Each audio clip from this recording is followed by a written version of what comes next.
যদি মাজলিসের মধ্যে একজন বিপর্দা মহিলা চলে আসে, এইটা কেমন ইসলামী সংগঠন? আমাদের প্রশ্ন করতে হবে, জবাব দিতে হবে, এই জবাব দিতে হবে, জাতির কাছে জবাব দিতে হবে। ফাইজলামি করবেন না, ইসলামী ধোঁকাবাজি চলতে পারে না।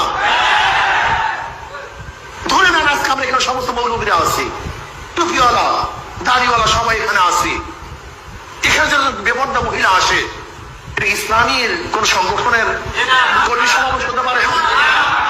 এটা কি বলে বলে কি এটা কিসের ইসলামী? ইসলামকে বাদ দিয়ে কিসের ইসলাম? ইসলামী শব্দ বাদ দেন, মনে যা চাই করেন। ইসলামী ড্যান্স মঞ্চ এটা হয় না, ইসলামী যাত্রাঘাটের পালা বুকাইটা হয় না। ইসলামকে বাদ দাও, তার মনে যা চায় তাই কর।